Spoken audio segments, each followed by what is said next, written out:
Hi friends, నేను miss వచ్చాను. నేను మజ్జిగ చారు దోశ అండి ఇది. దీనికి కావాల్సింది మజ్జిగ చారు. మనం చేసుకొని ఉంచుకుంటాం కదండి, అది ఉండిపోయింది. మజ్జిగ చారుతో మనం ఇలా చేసుకోవచ్చు. దోశలా చాలా బాగుంటాయి. దీనికి 1 కప్పు మైదా పిండి, 1 కప్పు బియ్యం పిండి, 1 కప్పు కరాచీనొక అదే ఉప్మా రవ్వ అండి, బొంబాయి రవ్వ అంటారు కదా అది. ఆ 3 కలిపేసుకొని దానికి టేస్ట్ తగ్గ కొద్దిగా ఉప్పు వేసుకొని,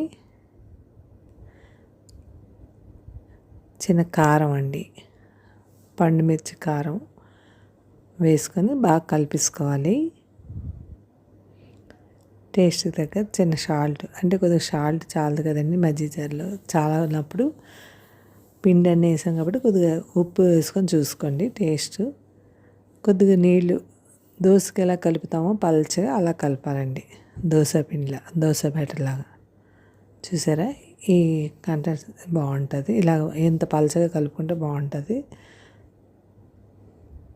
పెనం కాలేక వేయండి.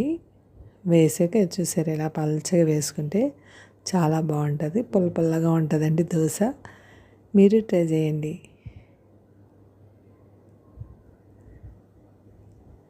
దాని మీద చిన్న ఉల్లిపాయ ముక్కలు వేసుకోవచ్చు. మీరు కావాలంటే అందులో వేసుకోవచ్చు, కానీ ఇలాగ వేసుకుంటే మనకి కరకరలాడుతుంది దోశ.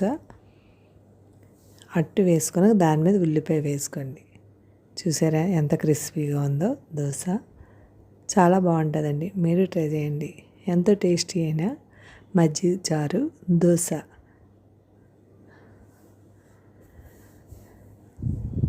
Thank you. సబ్స్క్రైబ్ చేయండి, లైక్ కొట్టండి, కామెంట్ పెట్టండి. దీంట్లోకి మీకు ఆవకాయ అయినా నంచుకోవచ్చండి, నెయ్యి అయినా నంచుకోవచ్చు. చాలా బాగుంటుంది టేస్ట్. ఉల్లిపాయ ముక్కలైనా నంచుకోవచ్చండి. నేనైతే ఉల్లిపాయ ముక్కలు నంచుకుంటున్నాను అలాగా. చాలా బాగుంది. మీరు ట్రై చేయండి. Thank you.